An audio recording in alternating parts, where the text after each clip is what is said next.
6:38 on your Tuesday morning. We're continuing to track Tropical Storm Gordon. Right now, close to home, we're just seeing a lot of cloud coverage out there, staying mainly dry. Tropical Storm Gordon still to the south of us there over the Gulf of Mexico. Max winds still at 65 miles per hour, continue to move towards the west-northwest. Expected to make landfall roughly between Biloxi, Pascagoula, Mississippi. So it'll be more to the western part of us. Here's a look from the National Hurricane Center. That latest track is still expected to possibly strengthen into a Category 1 hurricane before making landfall there on the Mississippi coastline. And then it'll rapidly weaken as it continues to move on land there over Mississippi, even parts of the northern Louisiana, and move into a low pressure area over Arkansas, making landfall roughly later tonight. And here's a look at those model plots, the spaghetti model plots. There is also pretty in tight agreement still that it's going to make landfall as well over parts of the Mississippi coastline, roughly between Biloxi and New Orleans.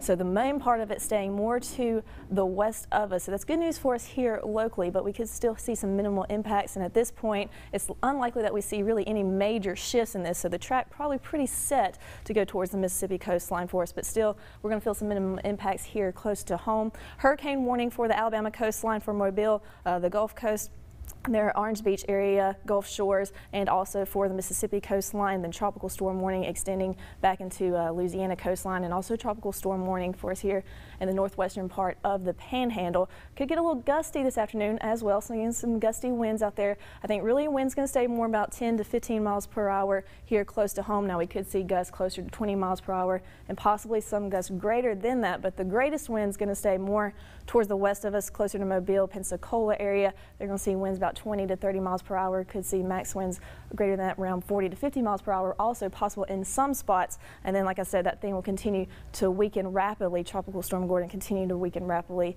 as it moves more onshore. So here's a look at that hour-by-hour forecast. This is our high-resolution model, though, showing that rainfall. Now, that counterclockwise spin, that's going to help some of those outer rain bands start to move in, rain and storms, as we go throughout our afternoon in the heart of the Wiregrass and then in the northern part of the Wiregrass as well. But like I said, the heaviest rain expected to stay more to the western part of us, so expected more roughly Coffee County, Covington County, western Geneva County, Okaloosa, Florida, Defuniak Springs, and then moving more over the northwestern part of the Panhandle, closer to Mobile. Now this track showing probably the worst of that weather is going to be around Mobile, the Dauphin Island area, and again that heavy rain more west of I-65 and over Mississippi, as well as it continues to move more inland. And of course some lingering showers will linger with us as we go towards Wednesday. But here's a closer look at that local hour-by-hour forecast. Wind's going to be moving out of the east throughout the afternoon.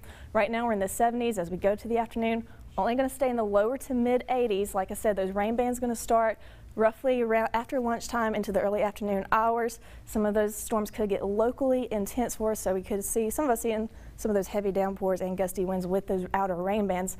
But here you can see that core of it still more to the west of us there, moving over Mobile in the Gulf Coast area, Orange Beach area, bringing that heavy rain more over Covington County, Okaloosa, Florida, Defuniak Springs, and more west of us here in the Wiregrass. But here's a look at that rain forecast. Now this is our in-house model, computer model, just showing some of us getting between 1 to 2 inches. Now this isn't definite, just kind of giving you an idea of what you can expect as far as rain. I really think flash flood watering possibility, but for the most part, major flooding not a concern, especially more closer to the rivers for us here close to home. So here's a look at that minimal impact in the Wiregrass. Periods of heavy rain, 1 to 2 inches of rain expected, breezy at times for today, but the greatest impact is going to be more western Alabama, Mississippi, and the Louisiana coastline for us throughout this afternoon. Like I said, high is going to be in the mid 80s though, cloudy, and storms likely throughout our afternoon. And then for tonight, low is going to be into the lower 70s. We're still going to have some of those lingering showers for tonight, and then as we go towards the next 7 days, rain chances going down as we go into the week. Rain chances, isolated showers there for Thursday and Friday. Then as we go towards the weekend, rain chances even lower, only about a 20% there, and our temperatures back to normal in the upper 80s and lower 90s, but slightly cooler for today thanks to all that moisture in the air. Yeah.